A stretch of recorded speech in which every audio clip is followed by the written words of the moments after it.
Welcome back. Thank you very much for staying with us. SABC has told its staff that it's looking to sell 44 out of 47 retail stores that it currently owns. This is in the wake of intense competition in the market, with many mobile operators looking to reduce costs and become more sustainable. At least 400 staff could be affected by that move. Now, joining us to discuss this further is Tshepo Mongoai, SABC News Economics Editor. Tshepo, good afternoon. Thank you very much for joining us. Quite worrying news that possibly 400 workers could lose their jobs. Just talk us through this decision by SABC. Well, I think competition is quite tense in the mobile space, and the model of SABC is quite different if you look at other mobile operators. Obviously, we've seen over the years SABC has really been struggling. It was recapitalized, and there was a lot of money that was injected into the business so that it can be profitable. It has not been profitable since 2001. So they've made some drastic change in terms of management. They've brought in a lot of experienced managers, most of them from Vodacom, including the CEO currently. So there's been a lot of changes in the company in order to reposition it. Owning about 47 stores, it's quite a huge cost for any business. Labor relations, staff, you need to pay them, and there are a whole lot of dynamics. So obviously the new guys, most of them were from Vodacom. They looked at the business model from Vodacom, and they also looked at SABC.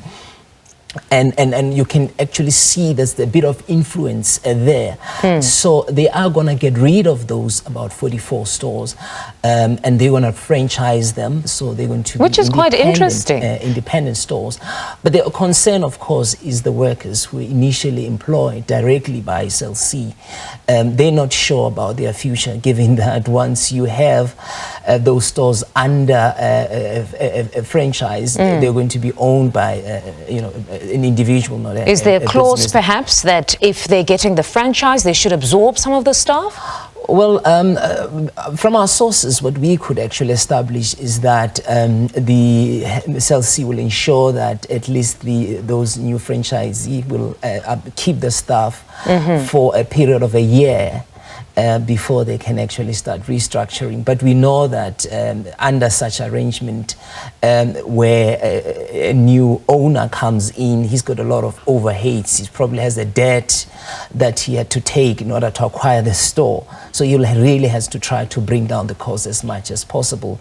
So unfortunately, those are just the dynamics of the market that is changing. And of course, the union, we will be also speaking to SABC and the union, trying to find out exactly how are those negotiations going, because there are workers who are represented by the union, which is recognized at SABC, to find out if they're really bargaining for what's best for those workers who are really going to be affected. Remember, this is not the first time. SABC has been through Section 189 before. When they wanted to close 128 stores back then. And they even had initiated back in 2018 some sort of a franchisee take-back, where they wanted some of those stores back. So very turbulent. No, absolutely. Their business model has been changing a lot. And I think now they've actually found their feet in terms of what George Mendes, the CEO, is really trying to do. I mean, they're trying to find their strength. They're trying to find opportunity. For example, the mobile virtual network operator is one area that they're really, really gunning for, and to position themselves where you'd have banks and companies offering mobile services. They can actually offer that backbone service and ensure that they gain a lot of customers through such arrangements. With Vision Mobile, they were quite active in that. It was SABC then. Capitec, they're quite involved in offering mobile services that comes branded as Capitec. So they're identifying such opportunities. Tshepo, pardon us. I believe we have some breaking news. So I'm just going to quickly hand over to my colleague Bongiwe, and then we'll continue our conversation, because I do want us to touch on the markets and how they've been reacting to this particular week. Continue where we left off, Tshepo, around the rand and its performance. It's been very volatile since the talks of some sort of a preferred governing structure started. It's the second and final week before the first sitting of the National Assembly. How is the rand looking?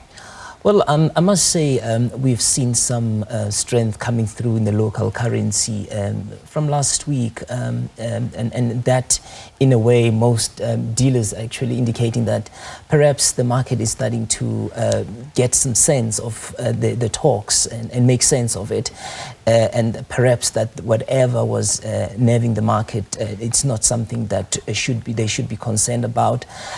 Clearly, it looks like there is a direction in terms of these talks. The government of national unity, it's the one that actually kind of brought in some calm in the financial markets, and of course, global developments. We still need to get some more clarity before we can certainly say that. Because what else can we attribute it to? Because there are those who are thinking what we're seeing happening in Europe now, post those European parliamentary elections, that perhaps that could have some sort of an effect. Does it not? Yeah, I mean, we've seen the euro really tanking after development in France. So it's the far right, what could be the scenario that we can think about if they actually take government in France, for example. There are serious concerns there in the financial markets. We've seen not just in the euro, but even our markets here. I think there are some remnants of that. The JSE it's actually down almost 0.5%, but the JSE even this morning was down. So it could be that the development in Europe also added to that weakness that we're seeing. Our resources stocks have been the major drivers of the weakness on the JSE, and perhaps simply because of the what we're seeing with the rand that is stronger. Remember, the so-called defense stocks, which are mining stocks, they prefer weaker rand because they earn much more for what when they sell commodities in dollars and in exchange for rand. All right, Tshepo, thank you very much for that. That's Economics Editor Tshepo Mongoai speaking to us there.